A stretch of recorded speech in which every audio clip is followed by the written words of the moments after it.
your boy's coming through once again with a new video. I pray and hope that you have a wonderful day today. I wish nothing but the best for you and your loved ones. So today's video is gonna be on the Fresno Bulldogs. You know, that thing is cracking right now on the internet. Bulldog here, bulldog there. Everybody's throwing their 2 cents. So guess what? Your boys came through. I'm from the Double 49. We got the Bulldogs right next to us. So I think I should throw my 2 cents as well. You know. I have come across Fresno Bulldogs out there on the calles, same as in prison. Also, I came across Crackers. I got to know Crackers and stuff like that, who was basically the one who started all this stuff, or had a key part when it came down to creating the Fresno Bulldogs, right? So the Fresno Bulldogs, what are they? Okay, well, let me explain to you guys. They are located in the Central Valley. It's basically the whole county. Every city on the county of Fresno have Fresno Bulldogs, right? Outside of the county, there might be a couple Bulldogs, but they're not actively banging. You know, they're not actively pushing weight. Honestly, I have seen people on my county, on different neighboring counties, and they're not pushing weight like that. You know, but in every city on that county, there's Bulldogs, guaranteed. So, who was the Fresno Bulldogs, right? Fresno Bulldogs came from the Norteños.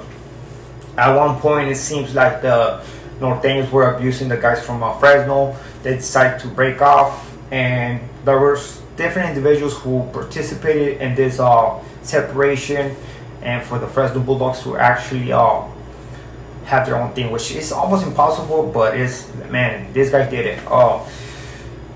The WAC 100 has spoke that they run with the blue rag, with the red rag, and then with the blue rag. Let me just elaborate on this, man, because I heard of something about it, which I was in the prison. I didn't know at the time, but there was a rumor going on the streets that actually, after they separated from the Norteños, they were rolling with the Southsiders, right? Basically, the Southsiders were not attacking the Bulldogs until they during transportation. I believe the rumor goes that one of the Fresno Bulldogs ended up taking MM member or a high-ranking Sureño. You know what I mean? I don't know how true that is, but that's what rumored. Maybe that's why the WAC 100 got this little information. But Bulldogs were never Southsiders. They were Norteños at one time, and they were their own identity, right? They represent Fresno, have those bandanas in prison, you know. So and no, they don't sell them in the store. You cannot get them in the package. Those bandanas that sometimes people bring into prison, they brought it through their channels, you know, like basically somebody had to bring them into prison and then give it to the inmate. So that's how they got bandanas with different colors in prison. But most of the time, the cops was not sure all bandanas. But just to clarify that, you know. Now, how do the Fresno Bulldogs function? How they do their decisions when it comes down to something, right? Because they don't got no leader. Basically, how they do is like all those guys. I mean, they used to have all those guys on certain yards, right? They had them on Salinas, I believe C yard, and they had them on Pleasant Valley. Salinas is the level 4. It was level 4 Bulldogs, and then the level 3 Bulldogs, they were on Pleasant Valley. I'm not sure if it was B or C yard, but I believe it's C yard. But don't quote me on that. But how they function in GP, or when it comes down to making decisions, it goes by voting. You know what I mean?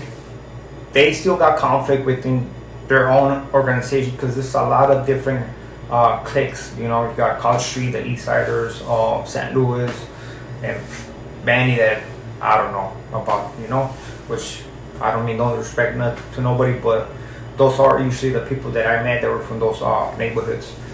But they do through voting. Voting, that's how they get the majority of the votes, and what everybody decides, that's where it goes, right? Of course, they got conflict between each other in prison, and that's how it goes in all politics. Always, one thing I know about the Fresno Bulldogs, man, of course, apart from being hella deep, is that they're always super close, man. Always super close, and it's about that making that money. Their thing is about making that money, man. They just concentrate about making that money, and times is their city.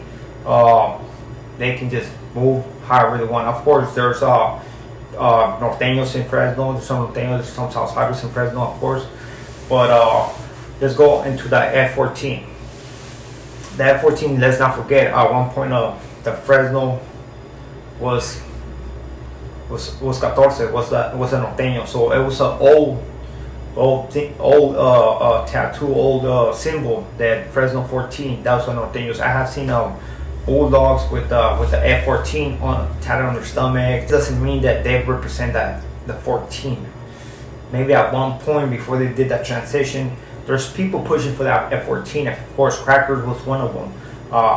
He wanted to have that number just to be Fresno 14. Pero, as people start bringing the symbol of the bulldog, everything translated to the bulldog, to the face of the bulldog.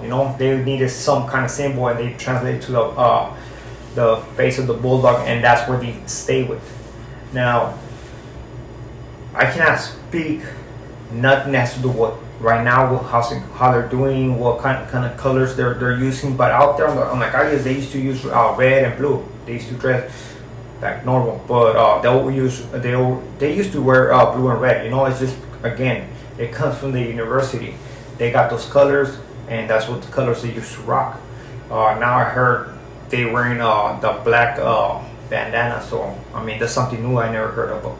But so this is my story about the Fresno Bulldogs. That's what I know. Just a couple of things I heard when I was out on the calles. Again, I'm not gonna say that that's what happened, but that's just my point of view. And hopefully you like the story, man. Nothing but respect to those guys from Fresno. They really have it difficult in prison, man. They have their own yards. I was right there in Pleasant Valley when they're trying to do the integration of actually releasing them with the Southsiders, the blacks, the others, the norteños, and we just clashing.